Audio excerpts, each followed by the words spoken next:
Hey guys, this is Pedro back with another interview covering IEM Dallas 2024. For this occasion, I have here with me Malbs of M80, who are coming off of a first round loss to FaZe Clan. Fortunate the way the things went down for you guys, but still, gotta ask, how are you feeling after that encounter? Of course, I feel a little bit disappointed because we were all looking for a win, but of course, they have more experience. They are used to this kind of environment, and we're kind of a new team, so yeah, we're still getting used to it, and we still need to fix a lot of stuff that happened in that match, which cannot happen, and yeah. Well, I gotta give you the obvious follow up. I mean, what went wrong? Biggest issues, biggest things that you felt was most difficult against FaZe? I would say like basic mistakes. Like I was definitely not playing my game. Like in CT, I was playing more passive. I was not playing as I'm used to. And then at the end of the game, when we started getting some rounds in CT, decided to switch up my way of playing mid, and I think that's where we got a lot of info, and also like Def paused, and that helped us a lot too with how he was watching the game or how we should have played it. Yeah, for sure, for sure. And I kind of now want to take it to a different direction. Just sort of look back on the previous major event that M80 was taking a part of. Of course, I'm talking about EPL, and M80 put up a pretty decent showing. Coming up against the likes of G2, beating them one time, and then unfortunately falling short, just coming outside of making playoffs.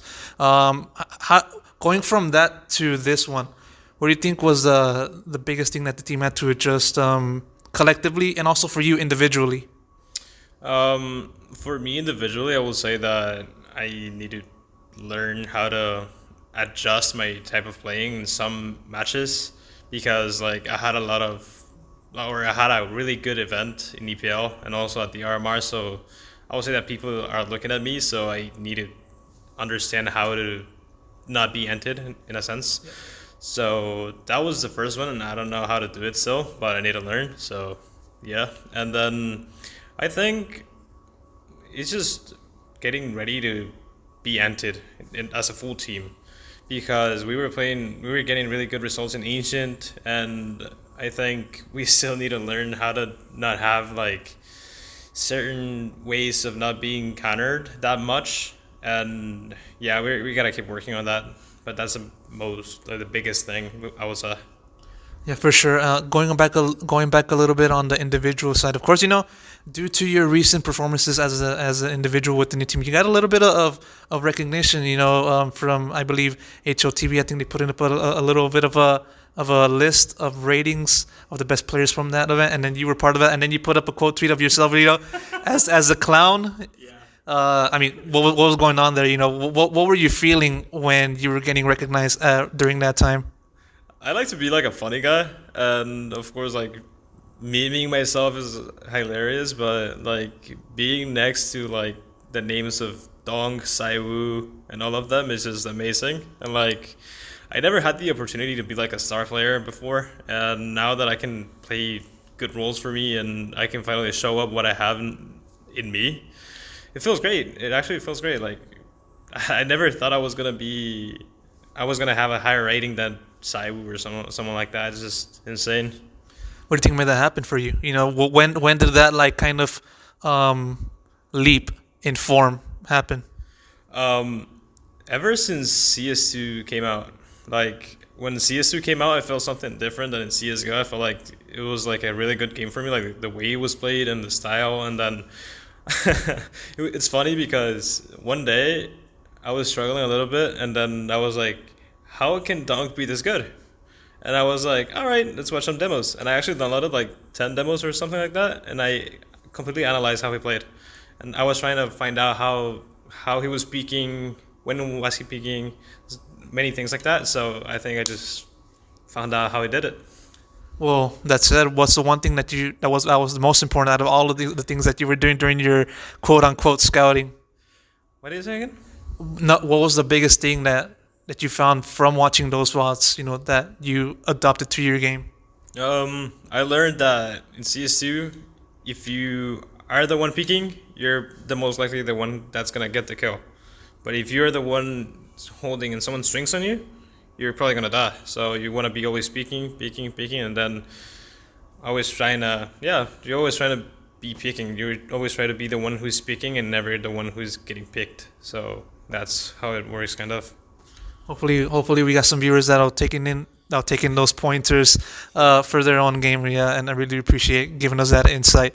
But yeah, another thing that you mentioned earlier on in the conversation was the fact that looking at M80, you guys weren't able to play as a full squad. Of course, Manx had to take some time off, repeatedly for personal reasons, and then that then led to bringing in Sin as the IGL. And how has that process been like for the team to have a player like him, being led by him, and just playing with him?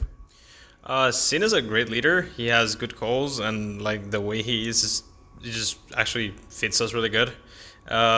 Before him, we were really frustrated because we never got to play a big event or a LAN with an IGL. It was always Rory trying to sub in, and of course it was really frustrating. Mostly at the major, like we were one map, like one round away of getting stickers, and I'm not trying to blame Rory or something like that, but if we had an actual IGL and an IGL that was currently playing, we definitely could have made it. But life is like that sometimes. Sometimes it's tough, so we gotta learn about it. But now with Elias, with Sin, it's just different, and I think the way he sees the game and like he has the concepts of like Thompson, Guppy with a lot of experience. So like I think he's a really good IGL and we can achieve great things with him. So we need to start keep practicing and keep improving.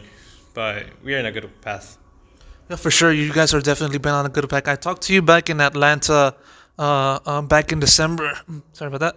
Back in December, for DreamHack, and you mentioned about like one of your goals for 2024, and the biggest one of just making these major events, making the major. Unfortunately, it didn't happen, but you guys were able to attend a few IEMs, including this one, the one we're at right now. And I think also you guys qualified for Esports World Cup and Thunder Pick World Cup also, I believe. Yeah. Major milestones. I mean, still, although you guys weren't able to put up decent showings, we'll see what happens in Dallas. But still, before today, many people will say, "Oh, M80 not doing well against the big boys," or they kind of had their moments, but they're not doing it as such. They're not doing anything above that. How do you kind of look at the team's overall performance this year, having more largely accomplished the goals that you mentioned last year? Overall, I think that's a good thing about CS2. Like anyone can beat anyone. There's a lot of potential upsets in any match, any event, whatever. For our goals, we have reached many of them, but we sadly didn't make the major. As I said, it was for me at least like I want to make the major. I want to be the first Guatemalan to make it. I want to be like an example for everyone, and I don't know. I'm practicing a lot. I'm sacrificing a lot of things, and like I want to make it worth it. So it's hard. It's tough. I've been through a lot of things, and I just want to make it. So yeah. At the very least, I would see it like the fact that you were so close to making a major. It's still a step. Yeah. A bad step, a tough step, but a step nonetheless in the right direction. One more question before I just wrap it up. Back towards this event. Given what you've said about the team's goals, performance, everything like that, what are your expectations for this team in this event? Of course, we want to make playoffs. Like right now, we are gonna have a tough opponent, which is gonna be either VP or Heroic, either one of those who lose. But if we want to be at playoffs, we need to win or beat anyone. So we just gotta have a good prep, be ready, completely reset from today, and just try to have a good match and just enjoy it, have fun. Of course, hopefully you're able to do that. Malbs, thank you so much for taking the time. I really do appreciate it.